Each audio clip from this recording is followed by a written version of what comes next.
Magandang hapon pong muli sa inyo mga kapatid. Maraming salamat sa ating Diyos na patuloy pong pinaparana sa atin ang kanyang kabutihan at ang kanyang katapatan. Totoo ang sinasabi ng Bible na kailanman hindi niya tayo iwanan at pababayaan. At sa hapong ito muli tayo po ay makakaasa na tumanggap ng napakasariwa at napakasaganang kapahayagan mula sa kanyang salita na siya pong nagsisilbing kalakasan ng ating mga spiritual na buhay, mga salita na kung saan ay nagbibigay liwanag sa ating dinaraanan at patuloy na nagbabago sa ating kaisipan upang ang ating pong pag-iisip ay umayon po sa kalooban ng Panginoon. Nagpapatuloy po tayo sa ating pong pag-aaral at ito pong ating serye ng pag-aaral ay meron pong pamagat na Living in the Dimension of the Kingdom. And for more than a month na ay patuloy po nating tinatalakay ito. And I think we are now on the 10th dimension of the kingdom. But siguro ay muli balikan ko sa inyo kung ano po yung ating mga talakay na. We have already discussed the first dimension, which is number 1, we must be born in the kingdom. Those who claim to be ruled by God, those who claim to be born again, those who claim to be living under the kingdom of God, kinakailangan maranasan nila yung first dimension, which is we must be born in the kingdom. Natapos na po natin yan. The second is we must see the kingdom. Third, we must enter the kingdom. Fourth, we must cleanse in the kingdom. Fifth, we must be qualified in the kingdom. Sixth, we must inherit the kingdom. 7, we must become sons in the kingdom. 8, we must represent and advance the kingdom. Okay? At noong linggo po ay katatapos lamang po natin yung pangsyam, which is we must take dominion and subdue the enemy of the kingdom. Ngayon pong Martes, ngayong hapong ito, tatalakayin ko po yung pang-10, which is we must expand our capacity for the kingdom. We must expand our capacity for the kingdom. Now, in the book of 1 Corinthians chapter 2 verse 9 sa New King James Version, ganito po ang sinasabi. But as it is written, eye has not seen, nor ear heard, nor have entered into the heart of man the things which God has prepared for those who love Him. In the New English Translation, it says, but just as it is written, things that no eye has seen or heard, ear heard, or mind imagine are the things God has prepared for those who love Him. Now, I want you to understand, mga kapatid, that all the things that are prepared for us in the kingdom by our God cannot be comprehended by our human understanding.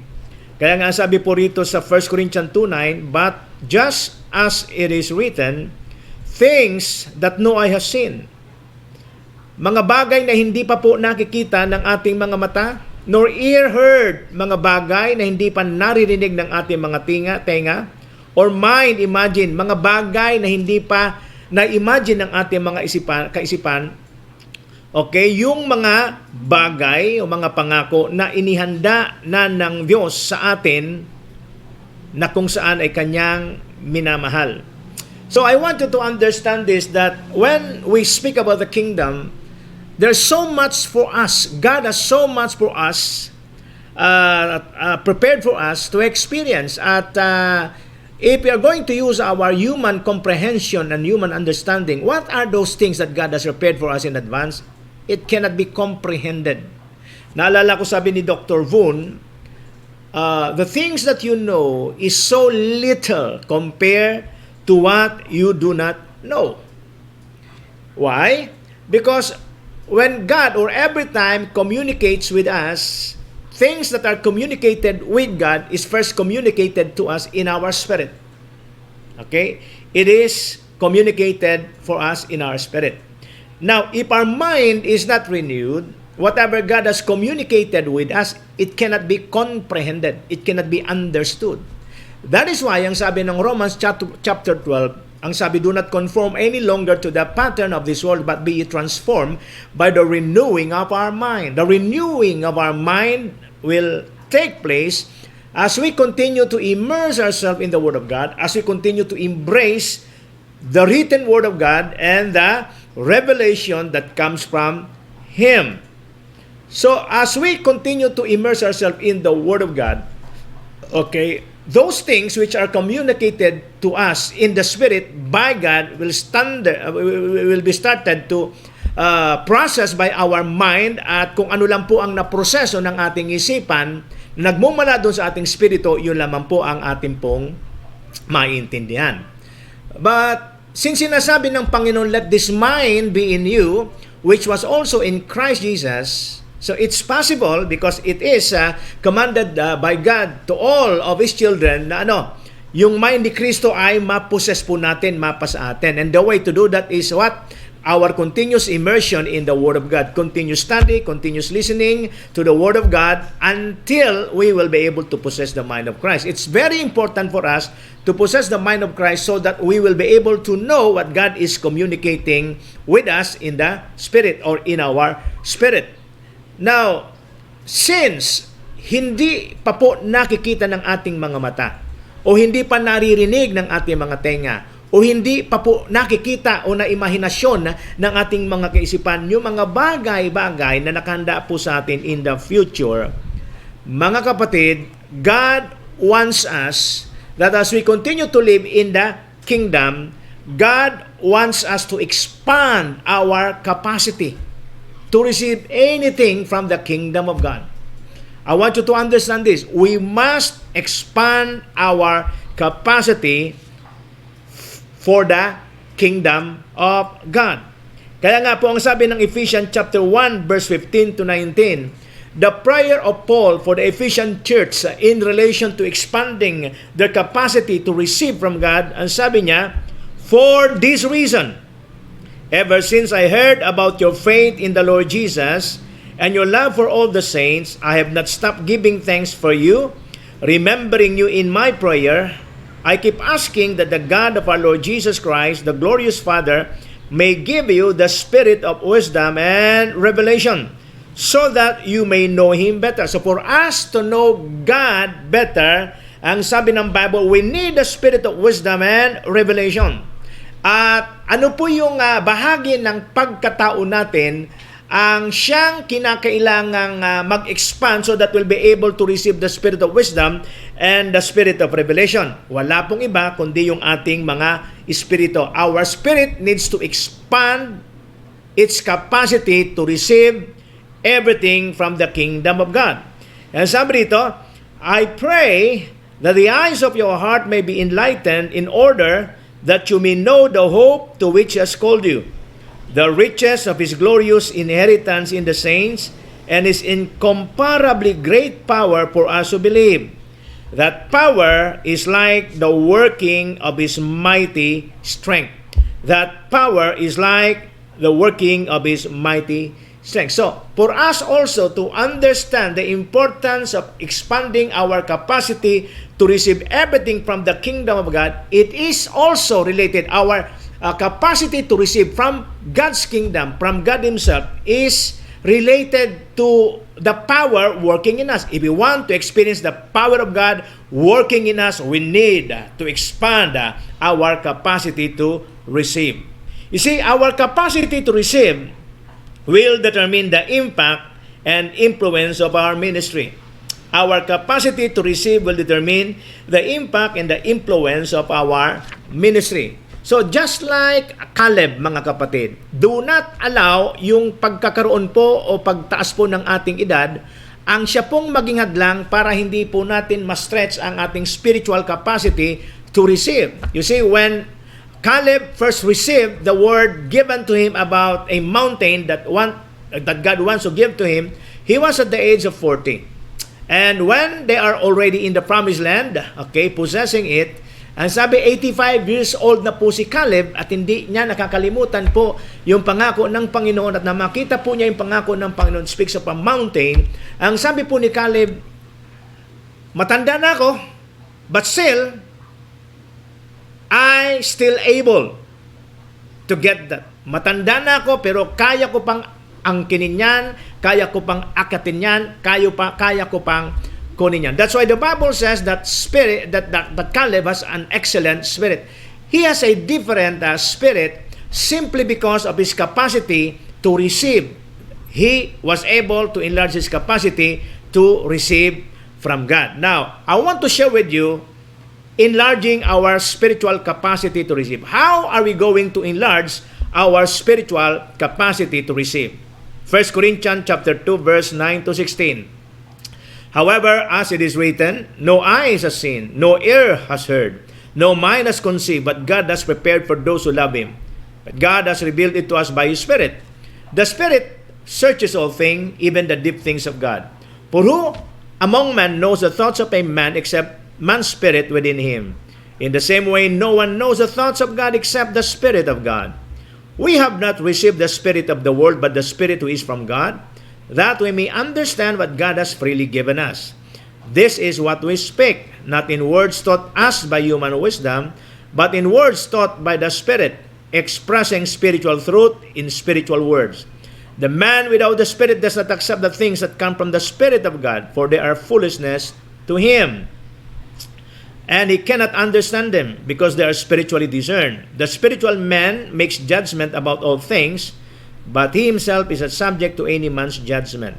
For who has known the mind of the Lord that he may instruct him? But we have the mind of Christ. Now, if we want to enlarge our spiritual capacity to receive from God, there are, I think, 5 principles that we need to know and apply so that we will be able to enlarge our capacity to receive from God. Number 1, we must renew our mind with the Word for it to become spiritual. If we want to enlarge our capacity to receive from God, number 1, we must renew our mind with the Word for it to become spiritual. 1 Corinthians 2:10, it says, but God has revealed it to us by His Spirit. So the things that God wants us to know and understand, God wants us to experience here on earth as it is in heaven, it is always revealed to us by God through His Spirit. And the Spirit is communicating it to our spirit. But God has revealed it to us by His Spirit, and the Spirit searches all things, even the deep things of God. So even the deep things of God, okay, the Spirit will communicate it with us. But tulad ng sinabi ko po sa aking introduction, without our mind being renewed by the Word of God, we will never be able to comprehend the things that comes from God. The only way for us to comprehend everything that God wants to reveal to us is by the renewing of our mind. So you see, everything we need in life and godliness comes to us first in the spiritual. Ulitin ko, everything we need in life and godliness, okay, will come first to us in the spiritual. Ephesians 1:3. Sabi rito, praise be to the God and Father of our Lord Jesus Christ, who has blessed us in the heavenly realms with every spiritual blessing in Christ. So, every blessing, every provision, every promises na binibigay sa atin ng Panginoon, first, He will lay it for us in the heavenlies, in the spiritual world, in the spiritual dimension. But I want you to understand, the only way we can understand things in the Spirit is by the renewing of our mind. That is why basic po in our relationship with God is what? Our commitment to the Word of God. Because when we don't commit ourselves to the Word of God, it is impossible for us to experience the love of God. It is impossible for us to comprehend the mind of God. Okay, Romans 8:5-6. Ganito ang sinasabi. Those who live according to the sinful nature have their mind set on what that nature desires. But those who live in accordance with the Spirit have their mind set on what the Spirit desires. The mind of sinful man is death, but the mind controlled by the Spirit is life and peace. So ano sinasabi rito ni Pablo? The Spirit must control our mind, because only then that life and peace will come to us. But human nature, mga kapatid, nung wala pa po tayo sa Panginoon, our mind is not controlled by the Spirit. Our mind is controlled by the flesh, by the world, and by Satan. Therefore, anumang gawin ho nating, anumang gawin po nating pagsusumikap na makaabot, maintindihan ng Diyos, hindi po natin magawa. Bakit? Because we are being controlled. Our mind is being controlled by the things of the world, by the things of the flesh, and by Satan himself. Kaya nga po, ang isang tao, it is impossible for him to live a godly life, to live a righteous life, to live a life pleasing with God if his mind is carnal, if his mind is not renewed with the Word of God. Because when the mind is renewed, only then that the Spirit is able to control him. So, if we want to enlarge our capacity to receive, this is basic, this is number one, we must renew our mind with the Word for it to become spiritual. We must possess the spiritual thinking first before understanding spiritual things. Number two, if you want to enlarge your capacity to receive, we must train our mind to think the thoughts of God. We must train our mind to think the thoughts of God. Kinakailangan pong sanayin natin, kinakailangan disiplinahin nating mag-isip ng mga bagay na may kaugnayan po sa pag-iisip at mga ideya patungkol sa Diyos. 1 Corinthians 2:11, ganito ang sinasabi. For who among men knows the thoughts of a man except the man's spirit within him? Okay? For who among men knows the thoughts of man except the man's spirit within him? Habang nagsasalita po ako, hindi nyo alam ang iniisip ko. And the first person who knows what's in my mind, it's my spirit. In the same way, habang kayo po ay nanonood, nakikinig, wala po akong kamalay-malay sa kung anong iniisip nyo sa akin o sa kung anong iniisip nyo sa pangkasalukuyan. But the first person who knows what's in your thinking is your spirit. So in the same way, ang sabi rito, in the same way, no one knows the thoughts of God except the Spirit of God. Ganun din, walang nakakaalam sa pag-iisip ng Diyos maliban sa Spirito ng Diyos. So, if we want to know the deep things of God, if we want to know the thoughts of God, train our minds to think the thoughts of God. How? Sabi ko nga sa inyo kanina, very basic, immerse yourself in the Word of God because the Word of God is the revelation of God's mind to His people. The Word of God is the revelation of God's plan for His people. Okay? The words of God is the revelation of God's kingdom, okay, that needs to rule and govern in the life of His people. That's the basic things, no? In Colossians 3:2 it says, set your minds on the things above, not on earthly things. So, you want to train your mind, okay, to think the thoughts of God. Ang sabi, set your minds on the things above, not on the things of the earth, not on the things of this world. So, setting our minds on the things above will make us spiritual. Setting our minds on the things above will cause our spirit to become like that deer that pants for the streams of water. Na hindi po kayo magkakaroon ng satisfaction hanggat hindi po tayo nakapag-connect sa Panginoon who is in the heavenly realms. You see, ibigay po na sa atin ng mundo ang lahat ng kinagigiliwan, lahat ng inahabol ng mga tao sa mundong ito. It will never satisfy us. Things of the world will never satisfy spiritual hunger, spiritual desire. Okay? That is why we need to set our minds on the things above. Thinking the thoughts of God brings us to the realm of the impossible, becoming possible. Di ba sinasabi doon po sa prayer of Jesus, in this way you pray in this manner, our Father thou art in heaven, hallowed be your name, your kingdom come, your will be done. So God wants that the realm of the spiritual, the realm of impossibility should come to us, okay, in the realm to make it, in the natural realm to make it possible. Okay, God wants impossible to become possible here in the natural realm. How? Paano mangyayari yan? Mga kapatid, let's continue to train our mind to things, the thoughts of God, okay, by setting our minds on the things above. Because thinking the thoughts of God brings us to the realm of the impossible becoming possible. when we continue to train our mind to think the thoughts of God, okay, our faith starts to increase. Just like Peter, okay, nung nakita niya ang Panginoon na lumalakad sa tubig, sabi ng Panginoon, sabi ni Pedro sa Panginoon, Panginoon, ikaw yan, hayaan mo lumakad ako sa tubig. Mga kapatid, of the 12 disciples, okay, na nandun lang sa bangka at nagmamatsyag, nakikiramdam, Peter is the only one dared to walk on the water. Bagamat makita ho natin na sa kwento na siya ay lumubog, but there are, I think, seconds, okay, naranasan po niya, maski segundo lamang po, ang makalakad po sa ibabaw ng tubig. Bakit siya po nakalakad? You know why? Because his mind is focused on Jesus. His mind is focused on the words of Jesus, on the things of Jesus Christ, okay? On the things that God wants him to do. Now, as he was walking on the water, ang problema, nag-shift yung kanyang paningin from the supernatural to the natural, from the impossibility to possibility. Kaya nagsimula uli siyang mag-sing.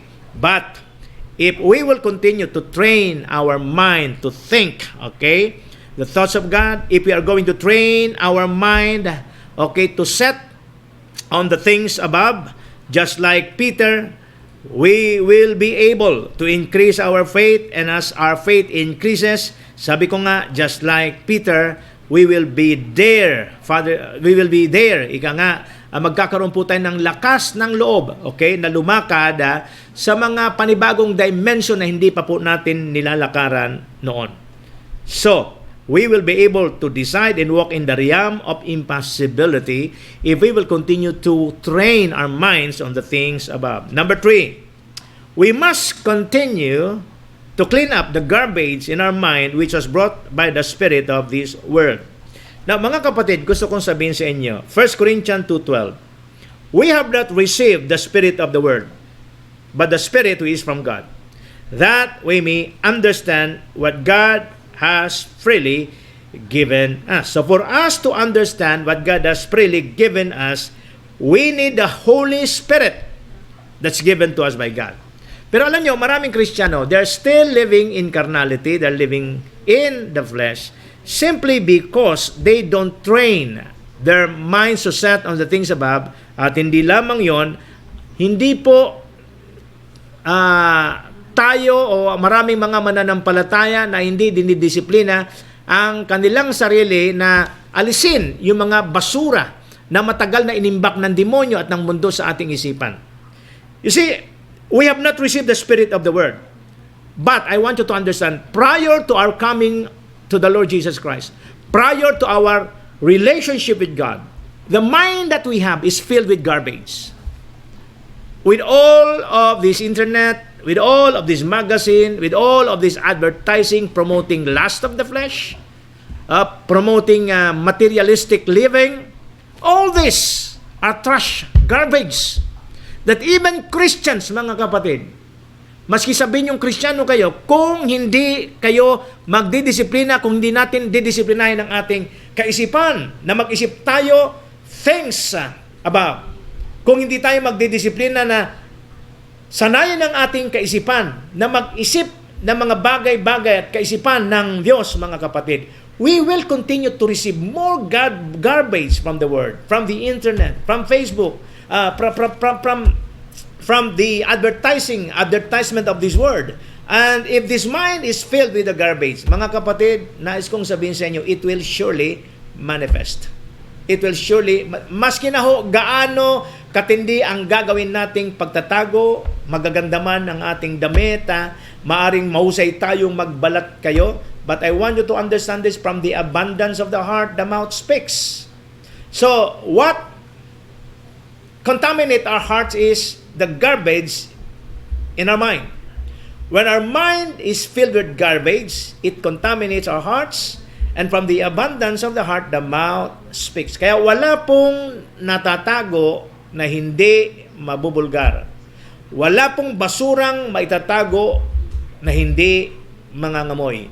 Tiyak at tiyak na mangangamoy ang mga basura, gaano man po ito natin itinatago. That is why we must continue to clean up the garbage in our mind which was brought by the Spirit of the Word. And surely, we have not received the Spirit of the world.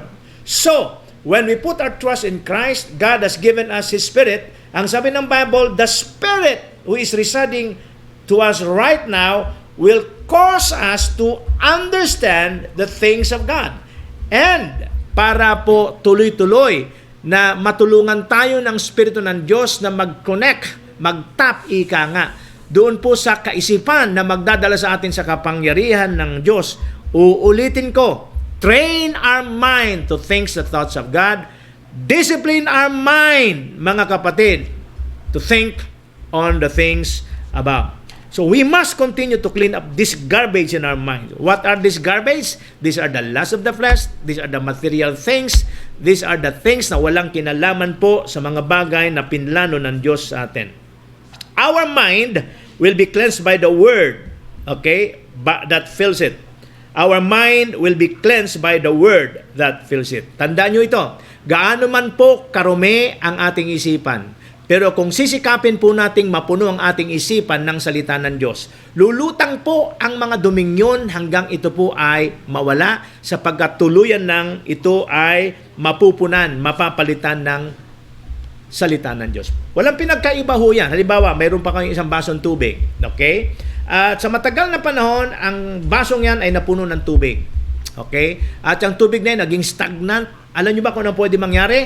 Ito po ay pwedeng magkaroon ng kitikite, lamok, at since exposed po yan, marami pong pwedeng mga alikabok, mga naihangin pong mga dumi na pumasok dyan. So, hanggat nandyan yan sa baso, yung tubig na yan ay patuloy na mag-a-attract yan ng dumi.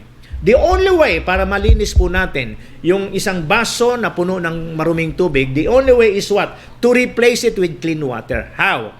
Punuin nyo uli ng bagong tubig yan. At as it continues to be filled, mag-overflow yan, at ang una pong mawawala, ang unang dadaloy po sa overflow, walang iba, kundi yung maruruming tubig. So, ganun din po. Even if our mind is already filled with garbage, dahil sa matagal na panahon, sa ating pamumuhay sa mundo, kung ano yung basura ng mundo, yan ang gustong-gusto po natin. Pero, matandaan nyo mga kapatid, sa sandali, matanggapin nyo si Kristo, magkakaroon kayo ng uhaw at gutom sa salita ng Diyos. The more you hunger from God, the more God will give us His Word. And the more we embrace the Word, the more our mind will be cleansed until yung mga basurang yan ay tuluyan ng mawala.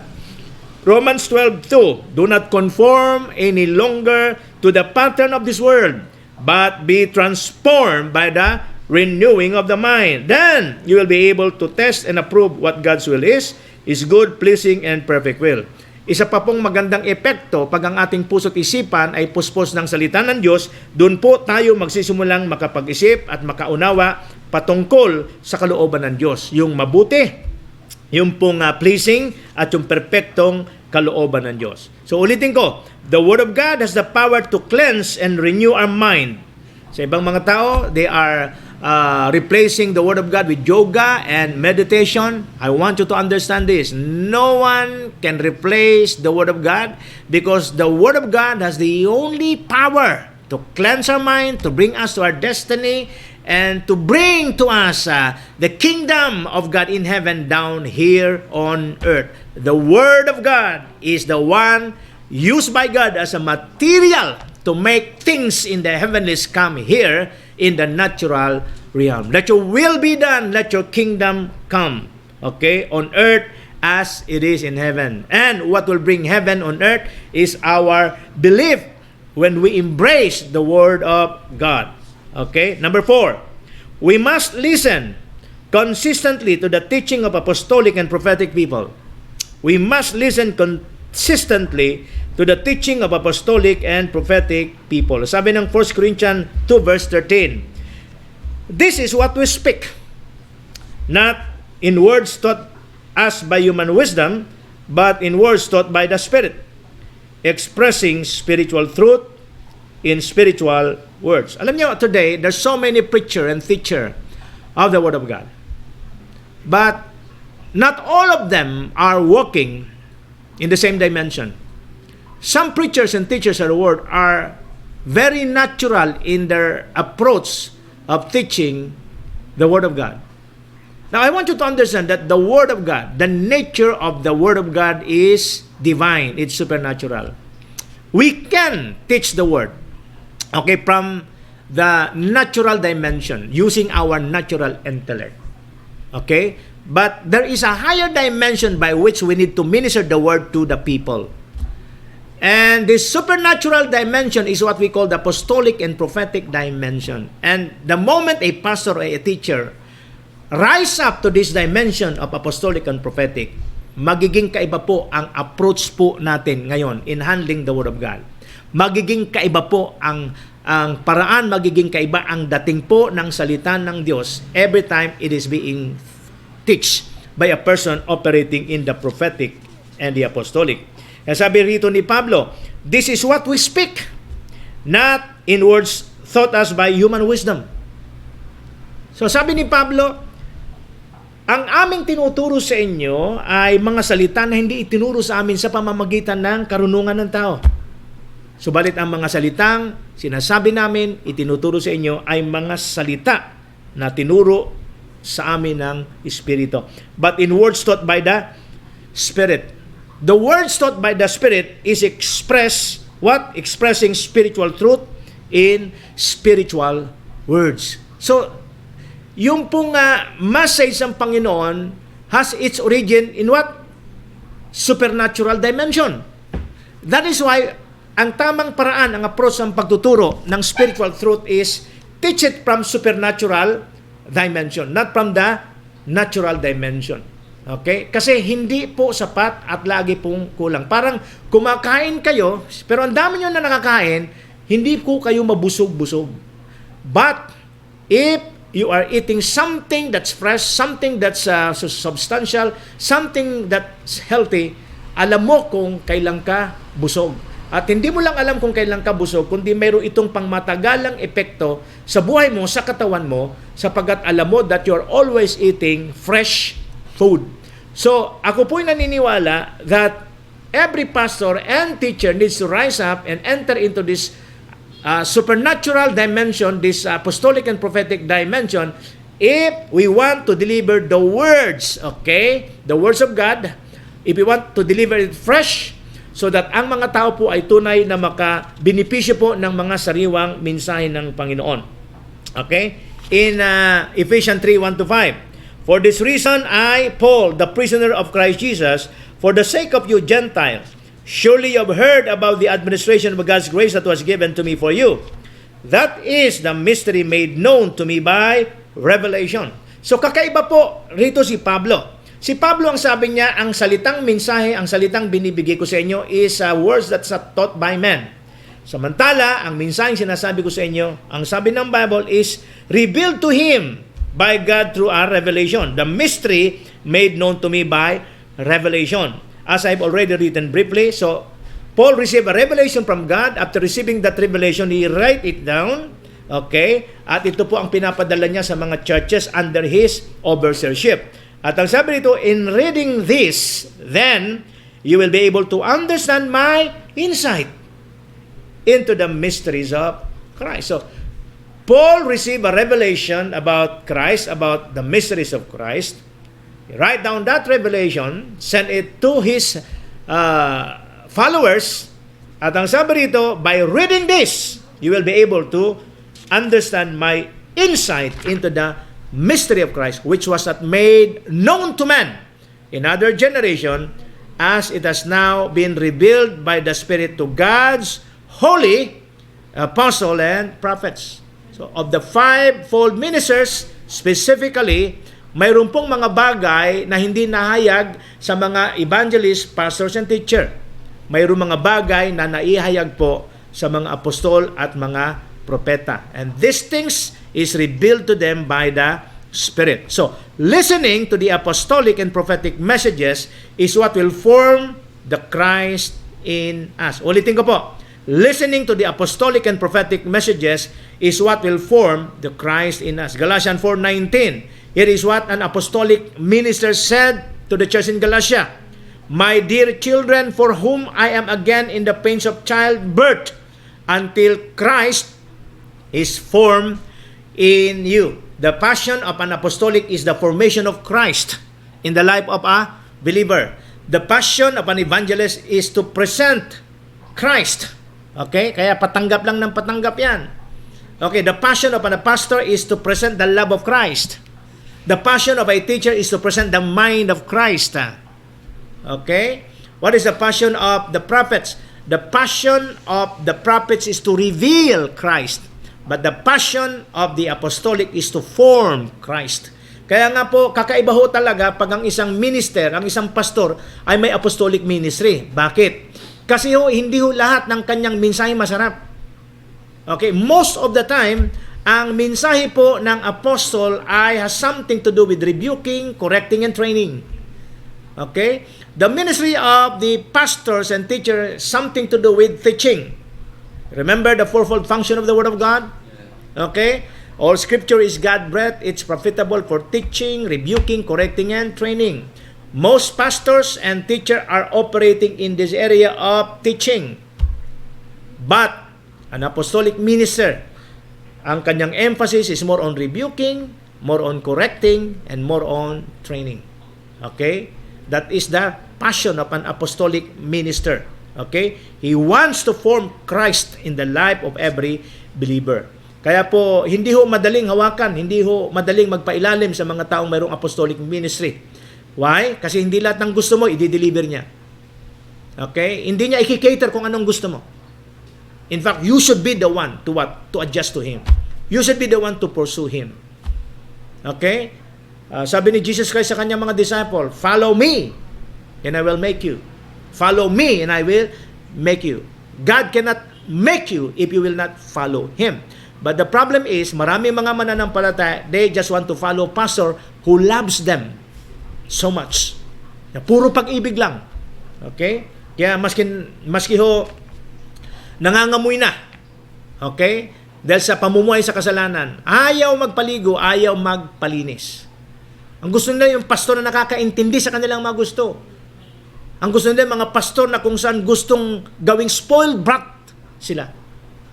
Mga pastor na kung saan ayaw nilang makarinig ng mga pangangaral patungkol sa mga pagtutuwid, patungkol sa kabanalan, patungkol sa katuwiran.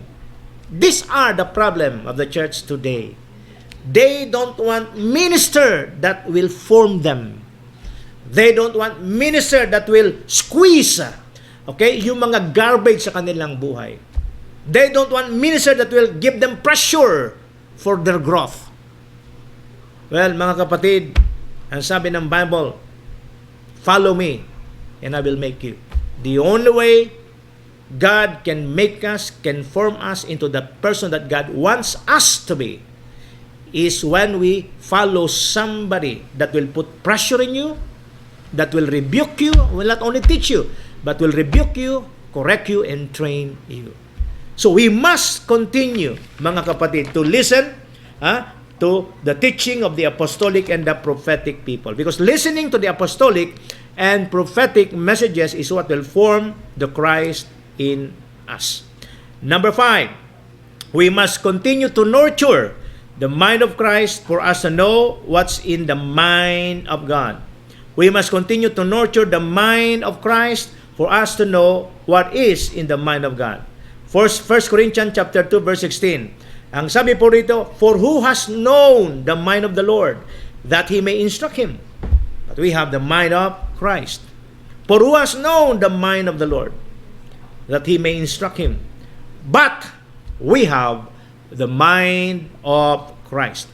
We have the mind of Christ. Who are the people that possesses the mind of Christ? These are the people, these are the believer who kept on growing, okay, in the words of God, who keeps on reading, meditating, listening, embracing the Word of God.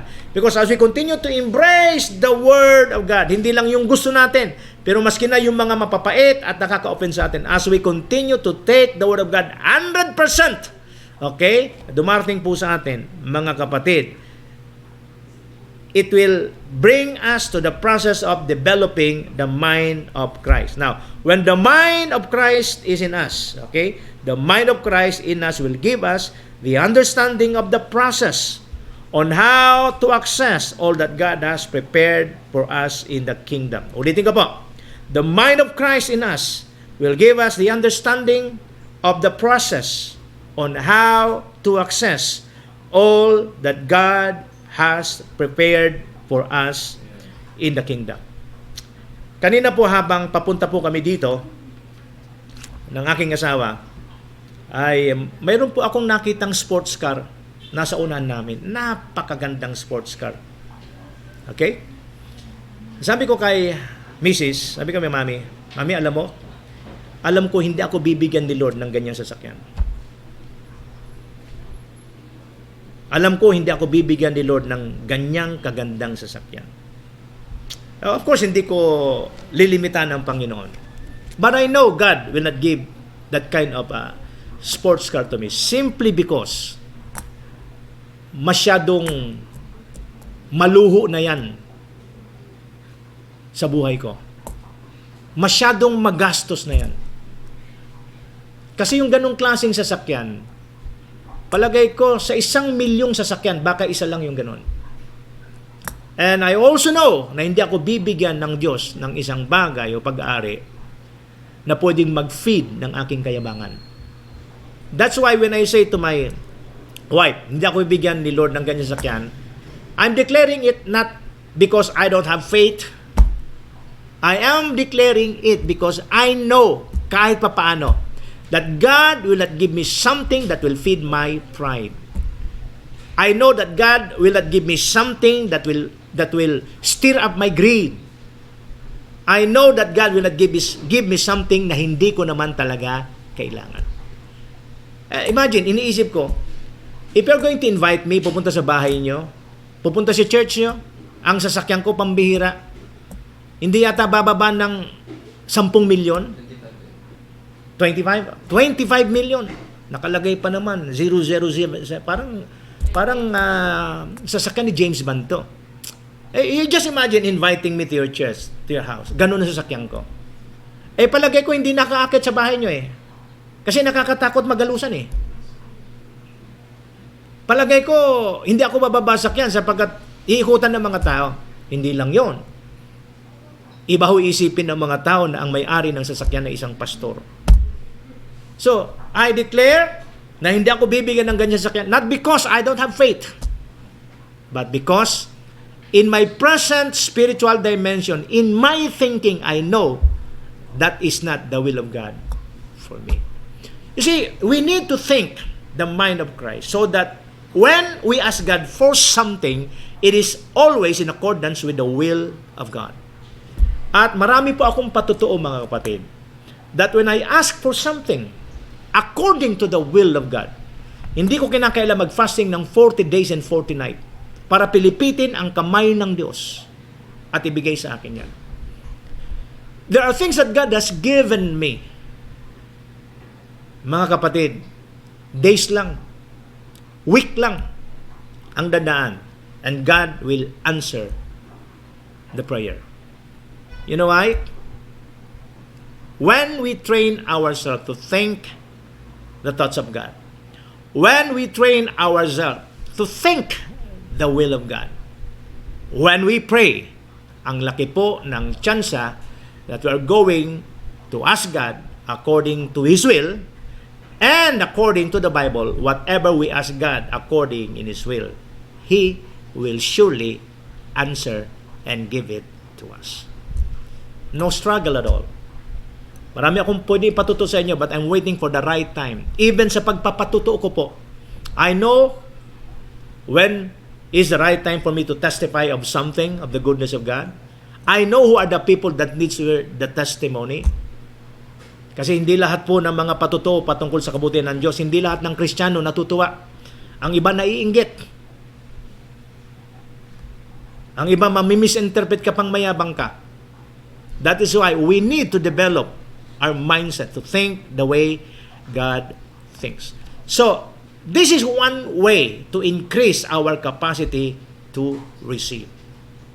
Okay? Without our mind being trained to think the thoughts of God, without our mind disciplined to set on the things above, mahirapan po na tayo po'y tumanggap ng maraming bagay mula sa kanyang paghahari.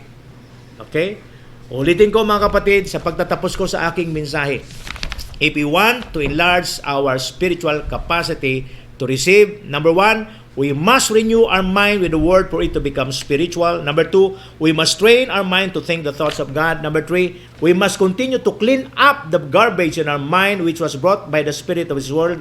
Number 4, we must listen consistently to the teaching of apostolic and prophetic people. And number 5, we must continue to nurture the mind of Christ for us to know what is in the mind of God. Father, in the name of Jesus, we thank you for your goodness and for your faithfulness. We thank you for the word that you've given us, word that will help us increase our capacity to receive. Lord, naniniwala po kami that we have a healthy spiritual life if our desire is to continuously receive things in the Spirit. Our heart, we need to stir up our hearts, Lord God, encourage our heart to receive things from you, to receive things from the kingdom. And the way to do that, Lord, is to discipline ourselves, to increase our capacity to receive spiritual thoughts, spiritual principles, spiritual things that comes from above. And I pray this is the portion that needs to be received by the people watching and listening to this live stream right now. Receive your portion. Yes. Let the Spirit of the Lord overshadow you and create a desire in you to increase your capacity so that you will receive things in the Spirit, because you want us to receive things not thought by man's wisdom, but you want us to receive things in the Spirit. And the only way for us to receive things in the Spirit is to increase our capacity. Let it happen to us. Let it be done in Jesus' name. Amen, amen, at amen. God bless us all. See you tomorrow.